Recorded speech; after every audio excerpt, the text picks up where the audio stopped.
اعوذ باللہ السمیع العلیم من الشیطان الرجیم بسم اللہ الرحمن الرحیم۔ درس قرآن کا آغاز سورہ احقاف کی آیت نمبر 21 سے ہو رہا ہے۔ وَاذْکُرْ أَخَا عَاد، اور یاد کرو قوم عاد کے بھائی ہود علیہ السلام کو، اذ انذر قومہ بالاحقاف، جب احقاف کی سرزمین پر انہوں نے اپنی قوم کو آگاہ کیا۔ وَقَدْ خَلَتِ النُّذُرُ مِن بَيْنِ يَدَيْهِ وَمِن خَلْفِهِ، اور اس سے پہلے بہت سے آگاہ کرنے والے، ڈرانے والے آئے آگے پیچھے، یعنی مسلسل اس قوم کے پاس آئے۔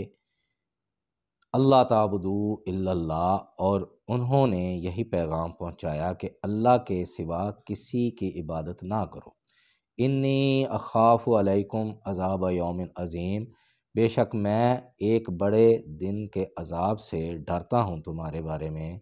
قالوا اجئتنا لتافکنا عن آلہتنا، تو وہ بولے کیا تم اس لیے ہمارے پاس آئے ہو کہ ہمیں ہمارے معبودوں سے پھیر دو جن کی ہم پوجا کرتے ہیں، جنہیں حاجت روا مشکل کشا کہتے ہیں، تم ہمیں ان سے پھیر کر ایک اللہ کی طرف لگاتے ہو۔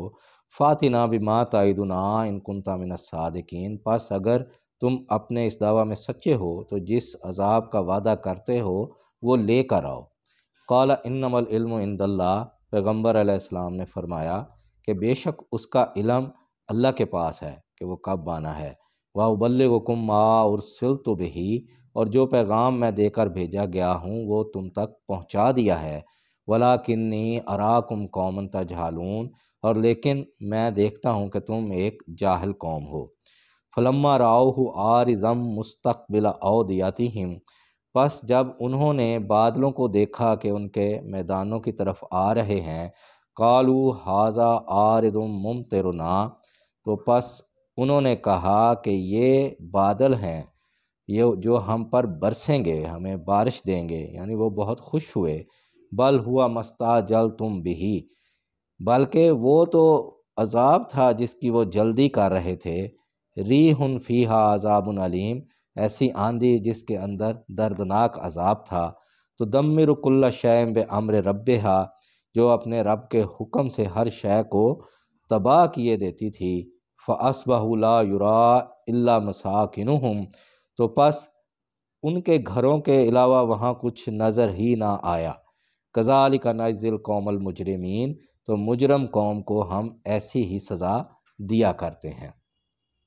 وَلَقَدْ مَكَّنَّاهُمْ فِي مَاءٍ مَّكَّنَّاكُمْ فِيهِ، اور ہم نے انہیں ایسے وسائل دیے جس طرح کے وسائل تمہیں نہیں دیے۔ وَجَعَلْنَا لَهُمْ سَمْعًا وَأَبْصَارًا وَأَفْئِدَةً، اور ہم نے انہیں کان، آنکھیں اور دل، یعنی سوچنے سمجھنے کی قوت دی۔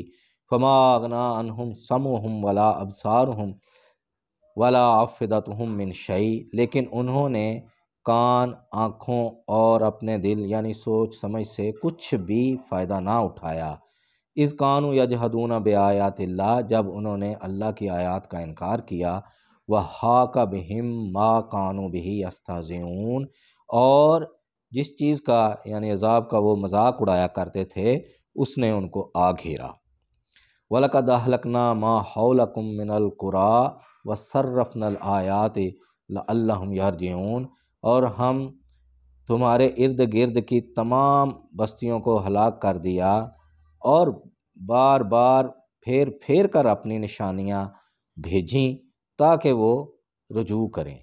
یہ اللہ تعالیٰ کا ایک طریقہ کار ہے کہ وہ ایسے ہی جبری طور پر یا بغیر موقع دیے کسی بستی کو تباہ نہیں کرتا، بلکہ مسلسل ان کی طرف وحی بھیجتا ہے اور انبیاء بھیجتا ہے، اپنا پیغام بھیجتا ہے، اور اس کے بعد انہیں جو ہے کچھ آزمائشوں سے گزارتا ہے، کچھ ان کو یعنی کہ چھوٹے عذاب دیتا ہے، تکلیفیں دیتا ہے کہ شاید وہ ان آیات پر غور کر کے اپنے اعمال کی طرف رجوع کریں، تو اس کے بعد پھر وہ آخری جو ہے فیصلہ ہوتا ہے اللہ کا جو آتا ہے۔ فلولا نصرهم الذین اتخذوا من دون اللہ قربانا آلہہ، تو جنہوں کو انہوں نے معبود بنایا تھا اللہ کو چھوڑ کر، یعنی جنہیں وہ سمجھتے تھے کہ یہ ہمارے مددگار ہیں، حاجت روا، مشکل کشا ہیں، تو انہوں نے بالکل بھی ان کی مدد نہ کی۔ بل دلوا عنہم، لیکن وہ غائب ہو گئے، کہ ظاہر ہے کہ کچھ نام ہیں، کچھ ہستیاں ہیں، کچھ بت ہیں، تو وہ کب کچھ حرکت میں آ سکتے ہیں، کچھ عمل کر سکتے ہیں؟ بالکل بھی نہیں۔ وَذَلِكَ إِفْكُهُمْ، اور یہ جھوٹ تھا، اللہ کہتے ہیں وَمَا كَانُوا يَفْتَرُونَ، اور یہی اس طرح کا ہی وہ افطرا کیا کرتے تھے، یعنی گھڑ لیا کرتے تھے۔ وہ کہتے تھے کہ یہ ہستی مدد کرتی ہے، وہی کہتے تھے کہ یہ ہستی مشکل کشا ہے، اور یہ جو لوگ ہیں، یہ جیسے ہمارے معاشرے میں دربار ہیں، مزار ہیں، تو وہ کہتے ہیں کہ یہاں سے کام نکلتے ہیں، لیکن حالانکہ وہ جھوٹ ہوتا ہے، کچھ بھی نہیں ہوتا۔ اللہ تعالیٰ نے قرآن کریم میں بے شمار جگہ پر یہ فرما دیا ہے کہ وہ بے بس ہیں۔ پھر اللہ نے یہ بھی کہہ دیا بھی تم مجھے بتاؤ کہ زمین و آسمان میں کوئی ایک بھی چیز ان کی پیدا کی ہوئی، اور وہ جو خود اپنے آپ پر قدرت نہیں رکھتے، وہ ایسا جب یہاں دنیا سے گزرتا ہے تو اپنے کفن دفن غسل تک کا محتاج ہوتا ہے، وہ لوگ اس کے لیے کرتے ہیں، لیکن جیسے ہی وہ اپنا زمین میں چلا جاتا ہے، دنیا سے کٹ جاتا ہے، تو لوگ اسے سمجھتے ہیں کہ یہ ہمارے سارے کام نکالتا ہے۔ تو اس طرح کے جو غلط عقائد ہیں، اللہ تعالیٰ نے کہا اللہ ان کو بالکل بھی نہیں بخشے گا۔